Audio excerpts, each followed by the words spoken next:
Hello beautiful people అందరూ ఎలా ఉన్నారు? నేనైతే బాగున్నాను. అండ్ మేమైతే ట్రిప్‌కి స్టార్ట్ అయిపోయాం. The most awaited trip of our life అనమాట. ఆల్మోస్ట్ మా మ్యారేజ్ అయిన దగ్గర నుండి మేము ప్లాన్ చేసుకున్నాం ఈ ట్రిప్‌కి వెళ్దామని మా యానివర్సరీకి. So, finally it is happening. ఇంకా ఇంట్లో పూజ చేసేసుకొని క్యాబ్ అయితే బుక్ చేసుకున్నాం. మాకు ఫ్లైట్ అయితే 10:00కి. So 6:30కి start అయిపోయామన్నమాట. ఎప్పటినుండో అనుకుంటున్న ప్లాన్ కదా! సో అన్ని మూమెంట్స్ క్యాప్చర్ చేయాలని అనుకున్నా. సో మా ఫ్లైట్ జర్నీ కూడా మీతో షేర్ చేసుకుందామని ఈ వీడియో అయితే షేర్ చేసేస్తున్నా. ఎండ్ వరకు చూడండి. వీడియో నచ్చితే లైక్, షేర్ అండ్ సబ్స్క్రైబ్ చేసుకోవడం మాత్రం మర్చిపోవద్దు. మార్నింగ్ ఇంత ప్లెజెంట్ సన్‌రైజ్‌తో జర్నీ స్టార్ట్ అవ్వడం చాలా బాగా అనిపించింది. చాలాసేపు ఆ సన్‌రైజ్‌ని చూసుకుంటూ, హ్యాపీగా సాంగ్స్ వినుకుంటూ, ఎంజాయ్ చేసుకుంటూ వెళ్తున్నామనమాట. నేను ఎంజాయ్ చేస్తున్న మూమెంట్స్ మదన్ క్యాప్చర్ చేస్తున్నాడు. ఆ సన్‌రైజ్ చూస్తూ ఎర్లీ మార్నింగ్ లేచిన బద్ధకం, నిద్రమత్తు అంతా వదిలేసింది. అంత మంచిగా ఎంజాయ్ చేస్తూ అలా చూస్తూనే ఉన్నాను. అసలు మదన్‌తో కూడా మాట్లాడలేదు తెలుసా కాసేపు. ఇంకా మా ఆయన అంటున్నారనమాట, నన్ను కూడా కొంచెం పట్టించుకో, ఓన్లీ సన్‌రైజే కాదు అని. నన్ను ఏది అనకుండా మదన్‌కి అసలు డేనే గడవదు. అందుకనే అలా ఆట పట్టిస్తూ ఉంటారు. సరే కానీ ఇప్పుడు మా ట్రిప్ కోసం అయితే మీకు చెప్పేస్తాను, వినేయండి. ఈ ట్రిప్ మాకు చాలా స్పెషల్. పెళ్ళైన దగ్గర నుంచి మేమిద్దరం అనుకుంటున్నాం యానివర్సరీకి ఎలా అయినా మనల్ని వెళ్ళాలి అని చెప్పి. సో అప్పటి నుంచి ప్లాన్ చేసుకునే ట్రిప్ అనమాట. అందుకనే నేను మోస్ట్ అవైటెడ్ ట్రిప్ అన్నా. యాక్చువల్లీ ఆఫ్టర్ మ్యారేజ్ ప్లాన్ చేసాం, బట్ అప్పుడు కుదరలేదు, లీవ్స్ అవి సెట్ కాలేదు. తర్వాత ఎన్నిసార్లు అనుకున్నా ఆ వెదర్లో వెళ్ళినా అంత బాగుండదు, డిసెంబర్లో అయితే బాగుంటుంది అని అనుకున్నాం. అప్పుడు ఎలానో మా యానివర్సరీ ఉంది కదా అని చెప్పి అలా ప్లాన్ చేసాం అనమాట. పెళ్ళైన తర్వాత ఇది మా ఫస్ట్ ఫ్లైట్ జర్నీ అనమాట. ఇంతకుముందు ఎన్నిసార్లు వెళ్ళినా సరే మా ఇద్దరం కలిసి వెళ్ళడం అదొక స్పెషల్ మూమెంట్ కదా. మనకి నచ్చిన వాళ్ళతో ఎలాంటి జర్నీ చేసినా అదొక స్వీట్ మెమరీయే కదా. సో అలాంటి మెమరీస్ని మీతో కూడా షేర్ చేసుకుందామని మేమిద్దరం అయితే అనుకున్నాం. We're so happy to share our memories with you. ఇంకా అలా మాట్లాడుకుంటూనే టైం అయిపోయింది. అండ్ మేమైతే ఎయిర్పోర్ట్కి రీచ్ అయిపోయాము. ఏంటో ఈ ఫ్లైట్ బుక్ చేసుకుంటే టైం సేవ్ అవుతుంది అనుకుంటారు, బట్ నాకేంటో ఆ 3 hours ముందు వచ్చి కూర్చునడానికి ఎంత టైం రా బాబు అనిపిస్తుంది. యాక్చువల్లీ మేము ముందు ట్రైనే బుక్ చేసుకుందాం అనుకున్నాం, అఫోర్డబుల్గా ఉంటుంది, అయిపోతుంది తక్కువ మనీలో అని. బట్ అక్కడ ఢిల్లీలో మనాలికి బస్ క్యాచ్ చేయాలి మేము ఈవినింగ్. సో ట్రైన్ ఒక్క 3 hours అట్లా లేట్ అయినా సరే మొత్తం ప్లాన్ అంతా ఖరాబ్ అవుతుంది. బస్సు ఎక్కలేం, మనాలి మిస్ అయిపోతాం. ఇవన్నీ మైండ్లోకి రాగానే ఇంకా వద్దురా బాబు ఫ్లైటే చేసేసుకుందాం, ఎందుకు ఇన్ని పాటలు పడాలి అని చెప్పి ఇంకా ఫ్లైటే బుక్ చేసేసుకున్నాం అనమాట. చాలామంది చెప్పారు మధ్య బోర్డింగ్ పాస్ తీసుకోవడానికి ఎక్కువ క్రౌడ్ ఉండడం వల్ల లేట్ అయిపోతుందని. సో మేమేం చేసామంటే ఫోన్లో డిజీ యాత్ర యాప్ డౌన్లోడ్ చేసుకొని అందులోనే చెక్ ఇన్ చేసేసుకొని బోర్డింగ్ పాస్ అయితే చూపించేసాం. ఇక్కడైతే మనకి ఐడి కార్డ్స్ చెక్ చేసేస్తారు కదా. సో అదంతా అయిపోయింది, ఈజీగా వెళ్ళిపోయాం. అక్కడ చాలా లైన్స్ ఉన్నాయి చూసారా బోర్డింగ్ పాస్ కోసం. సో అట్లా లైన్లో నించునే కన్నా డిజీ యాత్రలో లాగిన్ చేసేసుకుంటే మనకి ఈజీగా అయిపోతుంది. మనం నార్మల్గా బోర్డింగ్ పాస్ ఎలా స్కాన్ చేస్తామో మన ఫోన్లో డిజి యాత్ర స్కానర్ ఉంటుంది కదా, అది స్కాన్ చేస్తే సరిపోతుంది అనమాట. అండ్ ఇక్కడ బ్యాగేజ్ స్టిక్కర్స్ మనం తీసేసుకోవచ్చు. సెల్ఫ్ మెషిన్స్ ఉంటాయి. ఆ స్టిక్కర్స్ మనం పెట్టేసుకున్నాక లగేజ్ వెయింగ్ చేసేసాం. ఒకవేళ అలా కాదు అనుకుంటే మనం ఏదైతే ఫ్లైట్ చేసుకున్నామో అక్కడికి వెళ్ళినా వాళ్ళు మనకి హెల్ప్ చేస్తారు. వాళ్ళే ప్రాసెస్ అంతా చేస్తారన్నమాట. స్టిక్కరింగ్ అండ్ బ్యాగేజ్ వెయింగ్ అంతా చేస్తారు.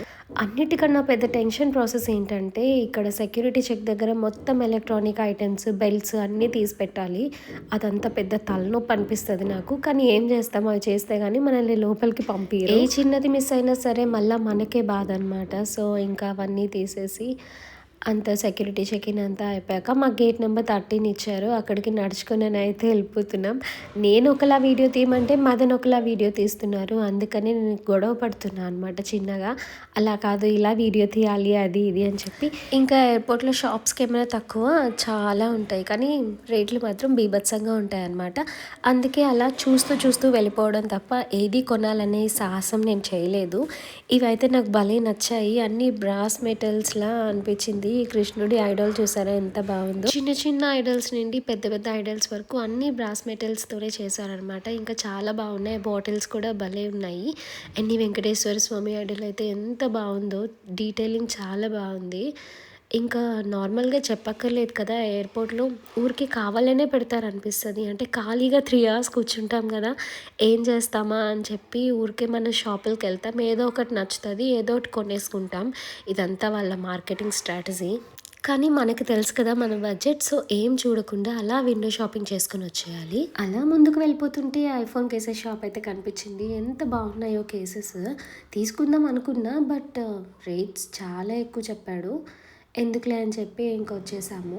ఈ ఎయిర్‌పోర్ట్‌లో అన్నీ కావాలని ఒక్కొక్కటి ఒక్కొక్క దగ్గర పెడతారేమో, అలా తిరిగి తిరిగి కాళ్ళు నొప్పొచ్చేస్తాయి. ఈలోపు నాకే ఎస్కలేటర్ కనిపించిందనమాట. మీరేం వెళ్ళక్కర్లేదు నేనే తీసుకెళ్తానంటే మనం ఎందుకు వెళ్ళకుండా ఉంటాం చెప్పండి. అందుకే ఎస్కలేటర్‌లో ఎక్కేస్తే ఈ చివరి నుండి ఆ చివరి వరకు తీసుకెళ్ళిపోయింది. సరే ఇంకా టైం ఉంది కదా, ఇంట్లో ఏం తినలేదు, ఎర్లీ మార్నింగ్ బయలుదేరాం కదా, ఇక్కడ ఏదైనా తిందాం టిఫిన్ అనుకుని టిఫిన్ షాప్‌కి వెళ్ళామనమాట. ఆ మెన్యూ కార్డ్ చూసి ఒక మినీ హార్ట్ అటాక్ వచ్చింది మాకు. 2 ఇడ్లీస్ జస్ట్ ఫర్ 250 రూపీస్ అన్నాడు. 250 రూపీస్‌తో మేము ఫ్యామిలీ అంతా తింటాంరా బాబు టిఫిన్ అనుకున్నాను నేను మనసులో. సర్లే అనుకున్నవన్నీ అవుతాయా ఏంటి అని చెప్పి ఇంక మేము తెచ్చుకున్న కేక్ తినేసి ఫ్లైట్‌కి అయితే టైం అయిపోతుంది. మేమైతే లోపలికి వచ్చేసాం. చాలా ఎక్సైటెడ్‌గా విండో సీట్ దగ్గర కూర్చున్నాను.